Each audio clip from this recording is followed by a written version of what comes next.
this place is pretty dead. By which I mean, there's nothing to kill. Try your luck betting on Jade?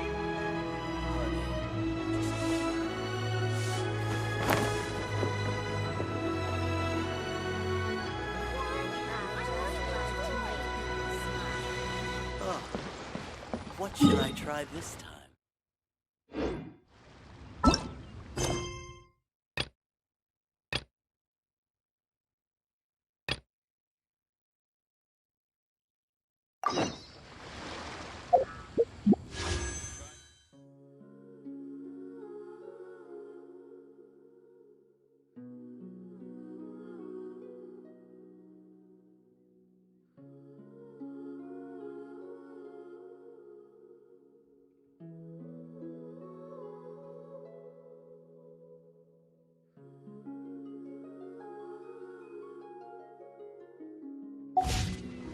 Try your luck betting on Jade?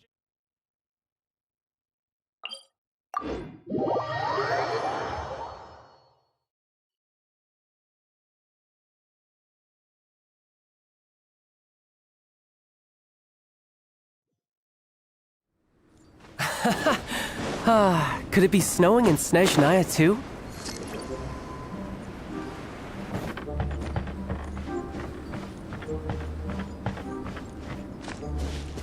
Yeah. Albedo! Traveler, Paimon. I suppose your story is ready. Yep. How about you? No need. I am also ready to tell my... Paimon calls dibs. Paimon... Please, go ahead. Okay, here. Once upon a time, there was an evil researcher who went into the mountains and did a crazy experiment on whopper flowers to transform their appearance. After a lot of pain and suffering, the whopper flowers finally... To whoever spoke to them, they would ask some questions such as, who am I? If the bypasser got the wrong answer, the last sound they'd make would be a yup! Ooh, truly frightening. What the... You two aren't scared at all! Don't go nitpicking, okay? If you didn't like the story, go write your own!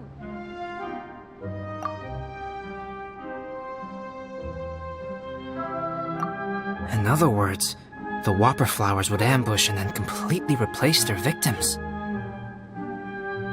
And then what? Go back to where the person lives? Enter their home? Eat their whole family?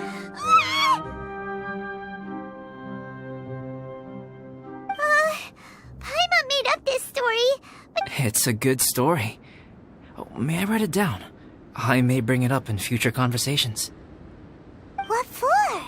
Just to scare people? Yes. You've got a real mean streak, Albedo. Mine is a little longer than yours. A great alchemist once created Subject 1. Subject 1 was her proudest achievement, and successfully blended into human society. No one ever would have thought that this friend of theirs was in fact a synthetic human. However, unbeknownst to Subject 1, the alchemist had tried the same experiment many times before he had come into being. Some of the rejects from failed experiments had been discarded. Subject 2 was one such failed experiment. He was swallowed by a great dragon that came to rest upon a snow-swept mountain. Many years later, he was resurrected by the dragon's mysterious power. He saw all kinds of people on the mountain, including Subject 1, who had somehow miraculously blended in among them. Never in Subject 2's wildest imagination had he thought it possible for experimental life forms such as they to deceive everyone so successfully. This was what Subject 2 wanted. Now, all that Subject 2 desired was to replace Subject 1. This is giving Paimon the chills. Subject 2 began to unfold his plan. He stole Subject 1's books and notes, and studied all that Subject 1 had learned from the alchemist. Subject 2 was highly intelligent, and he learned quickly. he changed his face into an exact replica of Subject 1's face. Then, he found a plant with mimicry capabilities and transformed it using dragon blood. And so, not only did Subject 2 transform his own appearance to perfectly match that of Subject 1, he also created a third entity, Subject 3. What? But Subject 2 wanted to become a perfected human. So, he erased a mark on both his and Subject 3's necks, for these marks were symbols of imperfection. In my view, it was probably a subconscious act, an instinct. He so desperately craved to become a perfect human being that he forgot Subject 2's plan was meticulously crafted. Subject 3 would draw Subject 1's attention. After Subject 1 disposed of Subject 3, he would assume the threat had now disappeared and would let his guard down. The next moment that Subject 1 was alone, Subject 2 would make his move. He would eliminate He would secretly replace the Subject 1 of everyone's memories and inherit his identity, residence, clothing, sword. People would have no idea that the individual they knew had become somebody else. But just before Subject 2 could carry out his plan, a unique stranger entered the mix. Subject 2 tried to make contact with this person, but... What's wrong? Are you... What happened then? What happened to the stranger? He became a new stage in Subject 2's plan. One more person that Subject 2 had to dispose of. It's as if there were 3 identical roses in a garden. Only one of the 3 was a fine specimen, while the other 2 were defective specimens that bore poisonous thorns. In all the world, only the gardener who tended to them could tell which was the good specimen. People do not like poisonous plants. Only a perfect rose can fetch a high price. If the inferior specimens wanted to conceal the fact of their worthlessness, they would have to take the gardener out of the picture, using their poison. This is exactly what Subject 2 was thinking. So, he hid in the shadows and waited patiently. Maybe soon, he would get his chance to become truly human.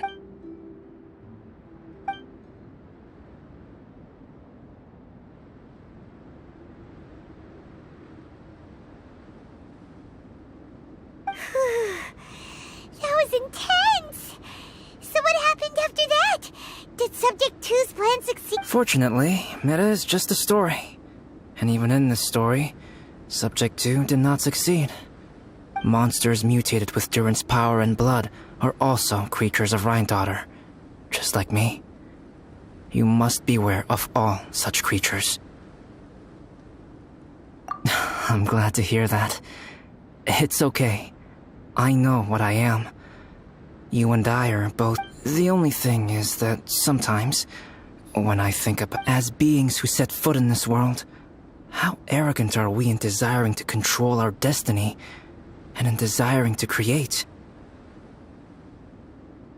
Is creation an arrogant act, traveler? If not, why do we call the ones that created us and control us gods? If it is, then what qualifies us to call ourselves creators? How far must we take our reverence and respect? And what purpose does it serve? Nothing special. Whenever I think about it... Poor Albedo. Hello? Traveler? Are you here? Hey! Is that Amber? Thought we might find you here. We're here to deliver a message from Cyrus. There's gonna be a big event down at the base camp, and they want you there too. Winter camp is nearing its end. Apparently, even provisional instructors are required to attend. Looks like we need to go, Albedo. Bye for now. Then I won't keep you. I have some things to attend to here, so forgive me for not Don't worry about it. There have been no issues getting up and down the mountain recently. Is everyone ready? Let's not keep them waiting.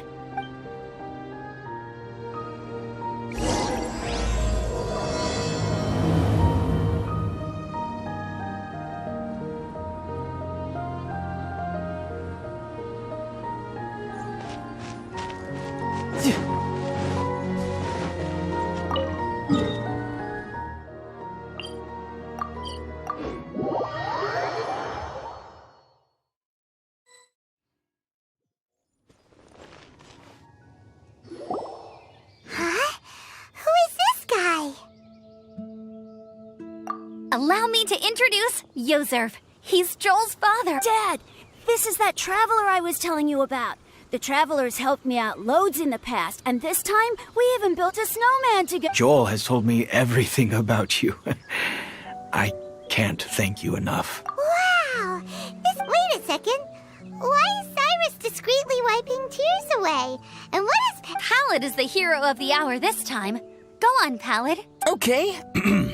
The weather was fine on that fateful day, and I had a feeling that Lady Luck was smiling down on me. So I trusted my gut and set off to explore somewhere new, somewhere dangerous. Because where there is great danger, there is Why does this sound so hard? But I had only been away from the group for a short while. I fell down a slope and just started rolling. Uh-oh. Did my bad luck rub off on him when we ran into each other on the mountain? The place I fell to was somewhere I didn't recognize, and I'd sustained a few injuries. I remember thinking to myself, this is the worst luck I've ever had. Then I met Yozerv. He'd heard the sound of me falling and came out to see what was going on. Huh? Wow!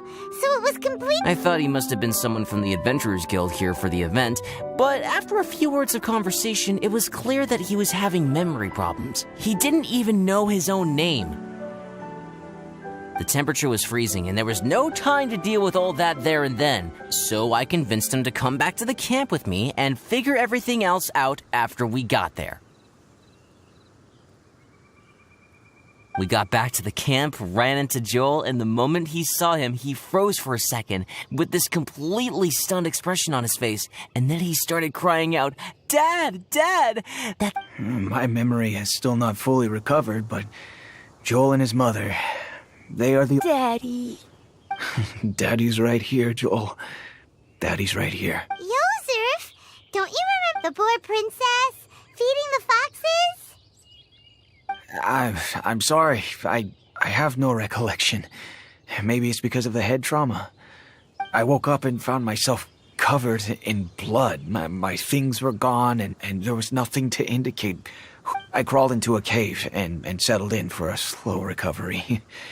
After my legs and feet were a little better, my hunting skills were what kept me alive. Dad, I was so worried about you. I'm all right now, Joel. Oh, don't cry. This is good. This is good. You know what, though? I definitely think my luck got worse after running into Benin on that mountain. I knew it. No. I just meant if it weren't for you, there's no way I ever would have run into Yozerv on a mountain this. Besides, we got back safely, didn't we? So don't blame yourself. Maybe sometimes miracles can only happen when you get... Pallid. Huh? Am I? I was just... Oh, yeah. I want to say thank you to the Traveler, Uncle Cyrus, Auntie Eula, and Auntie Amber. You all helped look after me, and I will always be glad. I guess I can't take the snowman with me, or it'll melt once it leaves Dragonspine. Oh, I can help with that. One moment. Huh? Here, take this. It's powdered rime. Just add it to your snowman, and it will never melt. Wow! Really, Dad? I have an unmeltable snowman now! How cool is that? How can I ever repay you all?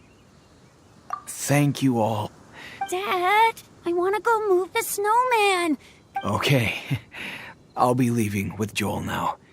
Very well, very well. It's time for Pallid and I to have another discussion concerning his breaches of adventurer discipline. Huh? But Cyrus, I think I kind of made up for my... See you guys! Oh, I made this for you and Amber. Think of it as a winter souvenir. Are you sure? This must... Come on now, just take it. No need to make... Wow! Now our snowman won't melt either! You're welcome. Just Amber and I have some business to attend to now. See you later. See you! Everyone's gone! Oh! You know what? We've been on Dragonspine all this time, and somehow Paimon still forgot to ask Albedo about how to make a fruit juicifier machine that could keep the... Maybe we again. He does seem pretty eager to please after...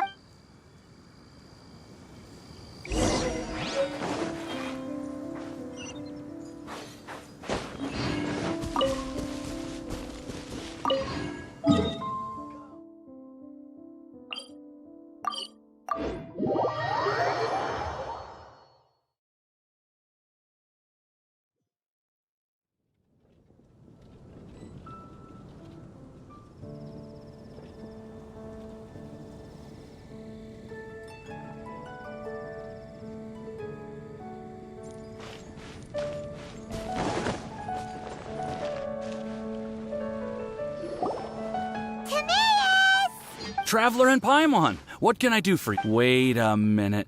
You've got that mischievous look. Timaeus, will you help us? Well, if the Traveler isn't really interested, then, yeah, maybe I'll give this... No, but Paimon's Sunsettias are gonna go to waste without it. And the time it would take me to research something like that, I could probably pick those Sunsettias again 10 times. New research project, Timaeus? We meet again. Oh, Albedo, thank goodness.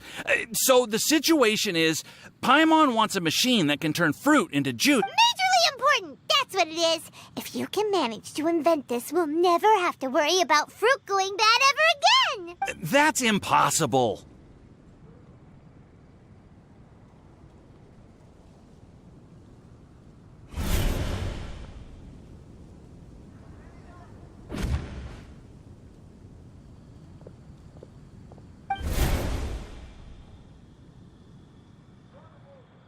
Turning fruit into juice is not hard, but keeping it fresh is more difficult. But if you simply want to keep the fruit from rotting, there are many ways to achieve this. Right, Traveler?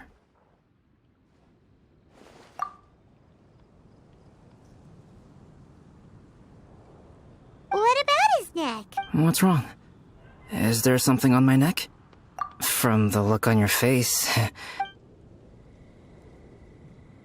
Albedo, you were saying, how do you stop fruit from Well, one way would be to bury your fruit on Dragonspine, where the snow never melts all year round. But then Paimon won't be able to eat them. You could always live on Dragons. No, too cold for Paimon. Or you can give the fruit to me, and I would take it to Dragonspine for you. But since you don't like the cold, you'd have to send someone else to pick them up when you want. This is where... Sounds a lot more feasible with other people doing all the work.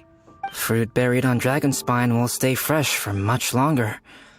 However, it is also possible that the fruit will sprout and grow into fruit trees. Who knows?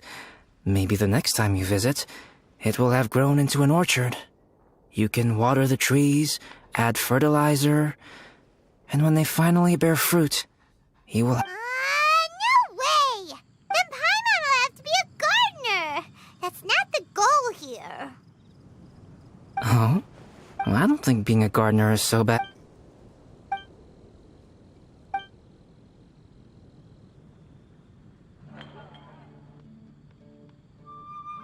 Albedo! Stop trying to get your hands on Paimon's super sweet Sunsettias! Of course it bothers Paimon! They are the rarest, super duper sweetest Sunsettias ever! And they're not for you! Okay, but they're just Sunsettias. I think you're only so attached to them because you don't have much. When someone's pockets are full and their spirit is fulfilled, they don't easily fall prey to this kind of yearning. Really?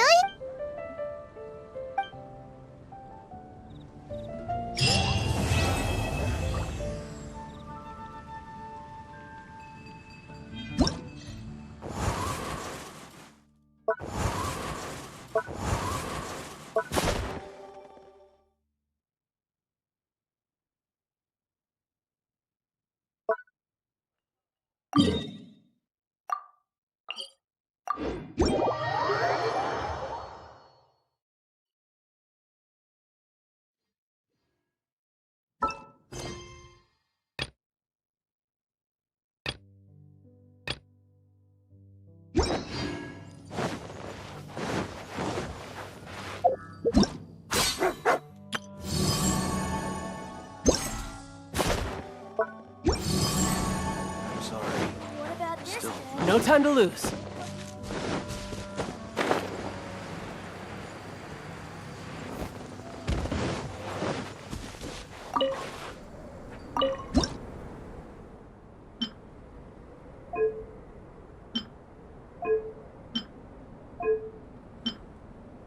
The world looks glorious in the snow.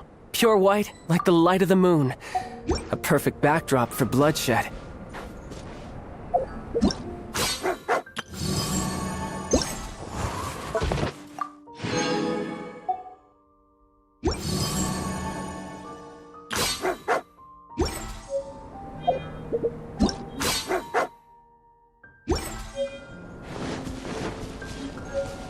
Yeah.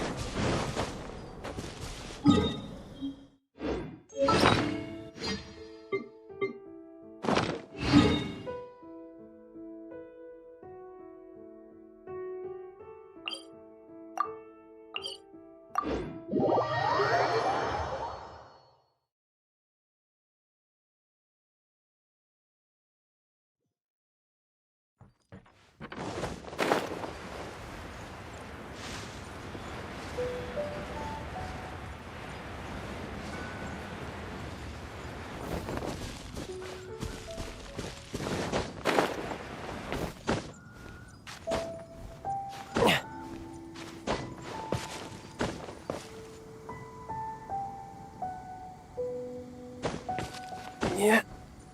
Yeah.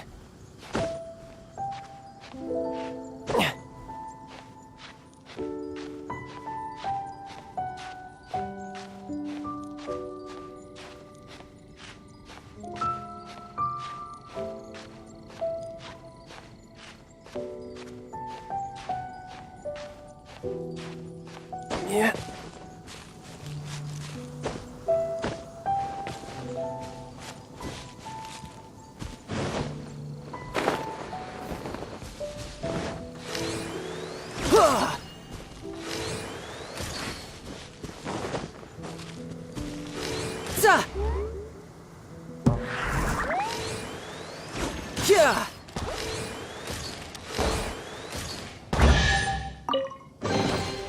Now I just need to get my hands on the rest.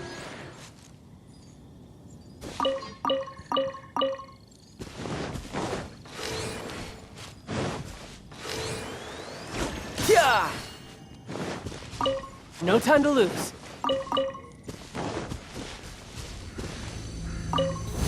Want a taste of my hammer?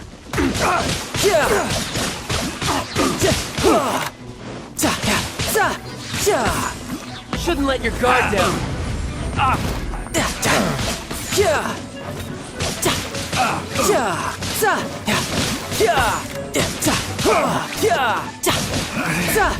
Should.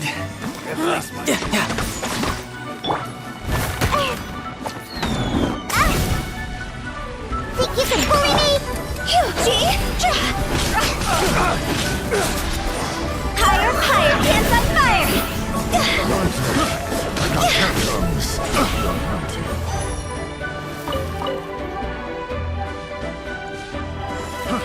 Fry! Picked the wrong test subject.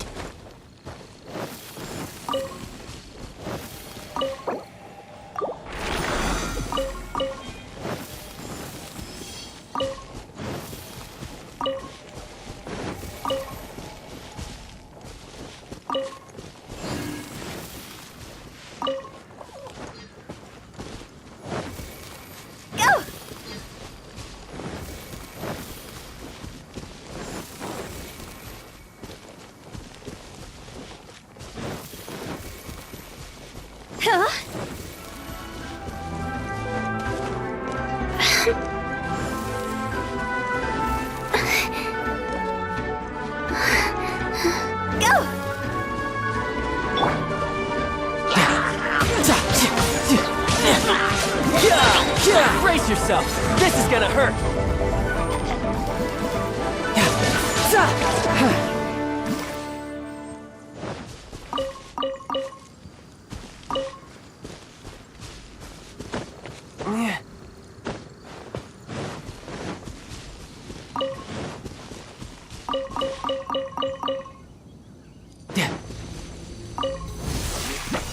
You're mine.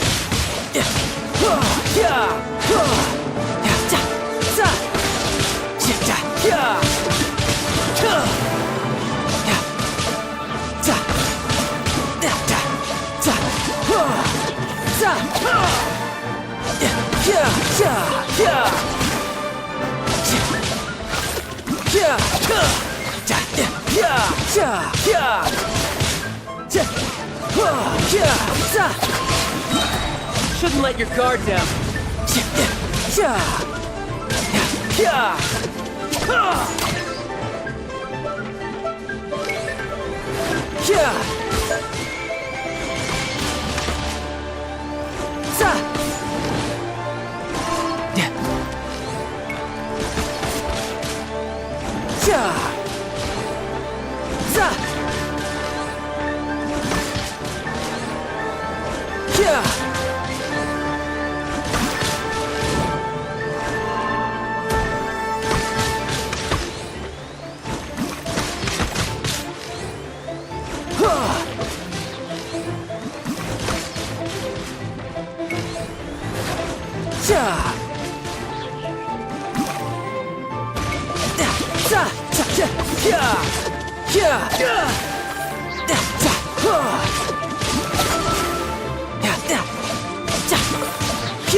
Bring it on.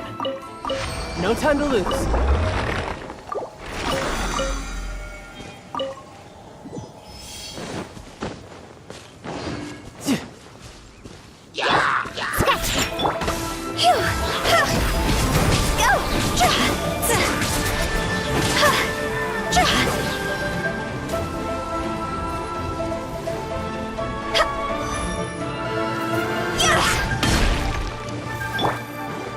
No time to lose.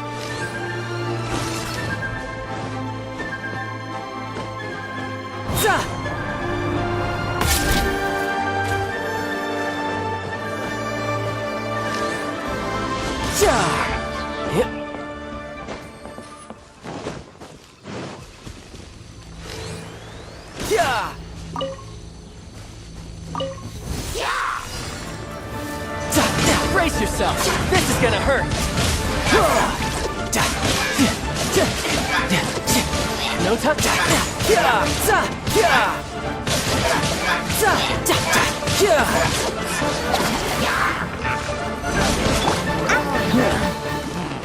Shake a hamster! See?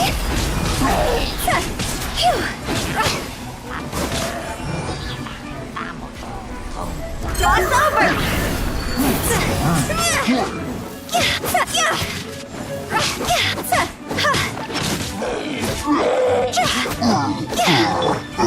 Shake your hands!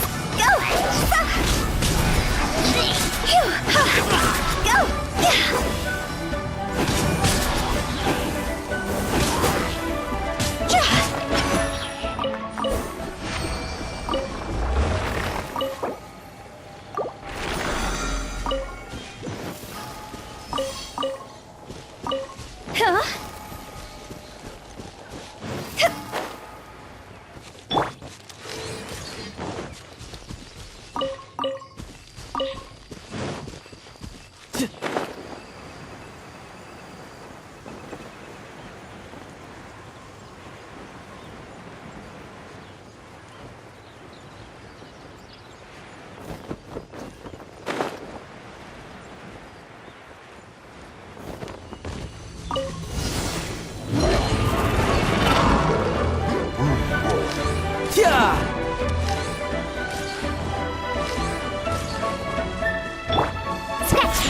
This isn't good!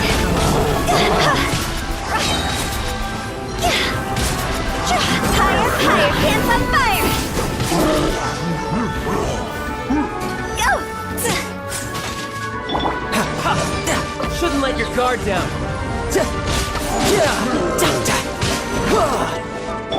Shake your hands!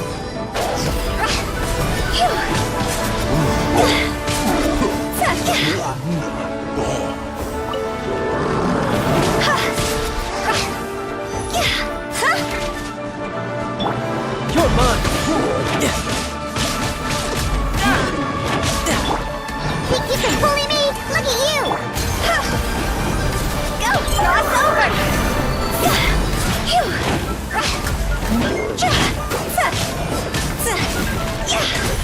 Tidal wave. Yeah. Ja.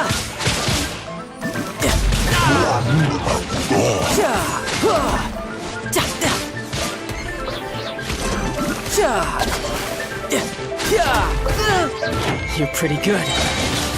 Brace yourself. This is gonna hurt. Steady as stone. Time to clean up.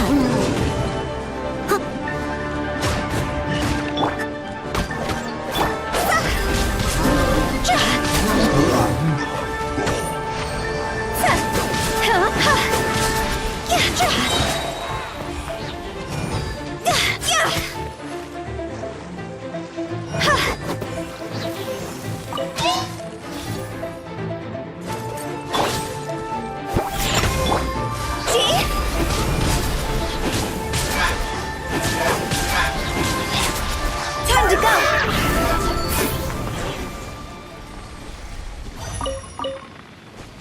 Go!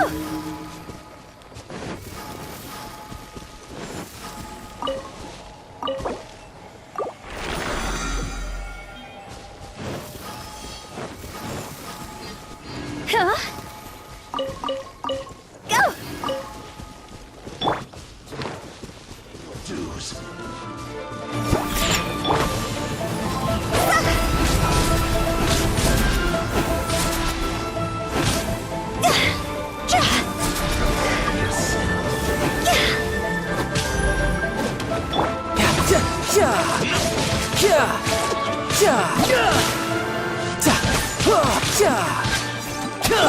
Think you can bully me?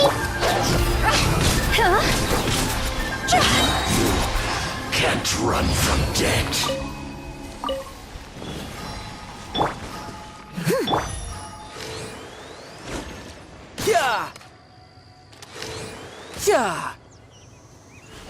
No time to lose.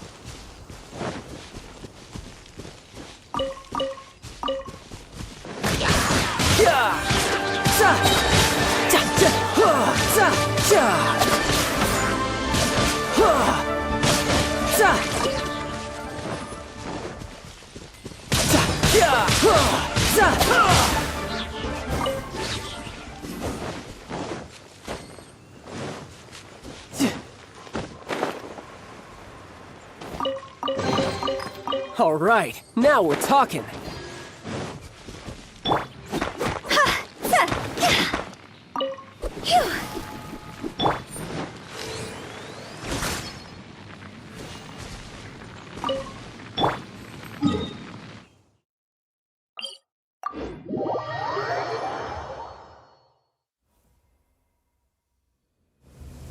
Rain!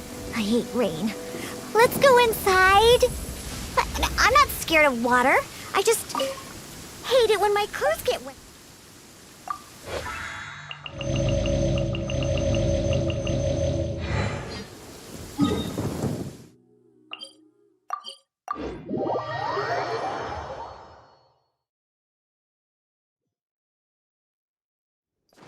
Come on, let's go bask in the sun a bit. If you aren't coming, I'll just go by myself.